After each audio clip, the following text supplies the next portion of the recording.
तर आज आपण बघणार आहोत पारंपरिक पद्धतीनं केलेली चाकवताची भाजी. हिवाळ्यामध्ये ही भाजी भरपूर प्रमाणात बाजारात पाहायला मिळते. करायला खूप सोपी आहे. लसणाची फोडणी, हिरवी मिरचीचा तडका याच्यामुळे जो खमंगपणा येतो भाजीला तो अगदी अस्सल असतो. तर बघूया गावरान पद्धतीने ही भाजी कशी बनवायची. तर या इथं चाकवताची एक पेंडी घेऊन आलेली आहे. मस्त हिरवीगार आणि कोवळी पानांची ही भाजी आहे. आता ही भाजी निवडून घ्यायची. पानांसोबत थोडी देठं ठेवायची आणि ही भाजी निवडून घ्यायची. आता पालेभाजी म्हटली की निवडायला तितकाच वेळ लागतो आणि भाजी शिजल्यानंतर अगदी थोडीशी होते. त्यामुळे इथं पूर्ण एक पेंडीची मी इथं भाजी घेतलेली आहे. बघा स्वच्छ धुवून घ्यायची आहे आता ही ही भाजी आणि नंतर आपल्याला बारीक चिरून घ्यायची आहे. या इथं मी 2-3दा पाण्याने धुवून घेतलेली आहे आणि भाजी धुतल्यानंतर निथळत ठेवायची म्हणजे सगळं काही पाणी हे निघून जाईल जास्तीचं. आता ही चाकवताची भाजी जितकी बारीक चिरता येईल तितकी छान चव लागते, म्हणजे एकसारखी आणि मिळून येते ही भाजी. त्यामुळे जितकं तुम्हाला बारीक चिरता येईल तितकी ही भाजी बारीक चिरून घ्यायची आहे.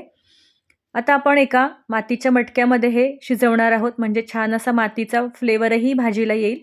तर शिजवण्यासाठी मटक्यामध्ये मी थोडंसं पाणी घेतलेलं आहे, साधारण 1 ग्लास पाणी घेतलेलं आहे. आता याच्यामध्ये मुगाची डाळ आणि शेंगदाणे घालून घेतलेले आहेत.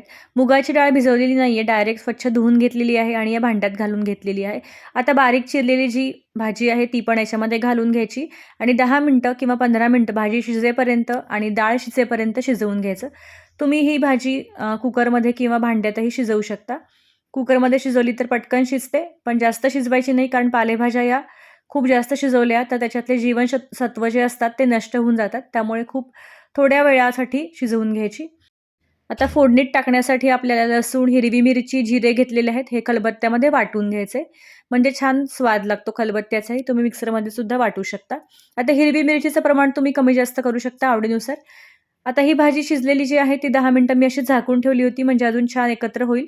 थोड्या वेळानंतर याच्यामध्ये गरम असतानाच आपण 2 चमचे किंवा 2-3 चमचे डाळीचं पीठ घालून घ्यायचं आहे. खूप जास्त डाळीचं पीठ वापरायचं नाहीये, नाहीतर भाजी ही अगदी पिठाळ लागते.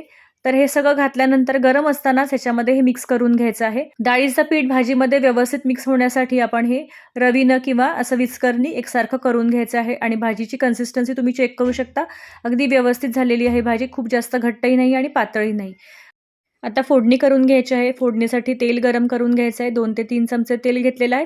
त्याच्यामध्ये मोहरी आणि जिरे तडतडल्यानंतर आपण जो ठेचा करून घेतलेला आहे तोही याच्यामध्ये घालून घ्यायचा. आता हा ठेचा छान परतल्यानंतर खमंग लसणाचा वास आल्यानंतर याच्यामध्ये आपण हळद घालून घ्यायची आहे. छान असा लसूणही परतून घ्यायचा आहे. हिरवी मिरची छान परतली गेल्यानंतरच आपण जी भाजी आहे ती घालून घ्यायची आहे. बघा तुम्ही इथं बघू शकता, मस्त असं फोडणी तयार झालेली आहे. खमंग फोडणी बसली की भाजीची चव मात्र खूप छान लागते. आता याच्यामध्ये शिजवलेली जी भाजी आहे ती आपण याच्यामध्ये घालून घ्यायची आहे. फोडणीचा जो खमंगपणा आहे तो छान भाजीला लागला गेला पाहिजे. मस्त ही 10 मिनिटं आपण शिजवून घ्यायची आहे. भांड्याला जे काही लागलं होतं त्याच्यामध्ये पाणी घालून आपण थोडंसं पाणी ॲड करून घेतलेलं आहे. तुम्ही तुमच्या आवडीनुसार पाणी कमी जास्त करू शकता किंवा घट्टही ठेवू शकता. भाजी 10 मिनिटं उकळल्यानंतर त्याच्यामध्ये मीठ घालून घ्यायचं आहे. मीठ घालून एकसारखी हलवून घ्यायची आणि आपली ही भाजी तयार झालेली आहे. 1-2 मिनिटं मी अजून शिजवून घेणार आहे. तर या इथं बघू शकता मस्तपैकी छान कन्सिस्टन्सी आलेली आहे भाजीला. खूप जास्त पातळही नाही आणि घट्टही नाही. पूर्ण एकजीव झालेली आहे भाजी. मस्त गरमागरम भातासोबत किंवा भाकरीसोबत, पोळीसोबत तुम्ही ही एन्जॉय करू शकता. तर या इथं मी भातासोबत मस्त ही गरम-गरम भाजी आणि त्याच्यावरती तूप, पापड असं मस्त एन्जॉय करणार आहे. तुम्ही ही रेसिपी ट्राय करून बघा. पालेभाजीचा आस्वाद घ्या आणि ही भाजी तुम्ही कधी यापूर्वी केली नसेल तर नक्की करून बघा. खूप छान चव असते या भाजीची. रेसिपी कशी वाटली ते मला नक्की कमेंट्समध्ये कळवा. आवडली असेल तर लाईक करा, शेअर करा. चॅनलला सबस्क्राईब करायला विसरू नका. भेटूयात अशाच छान छान रेसिपींसोबत. तोपर्यंत धन्यवाद.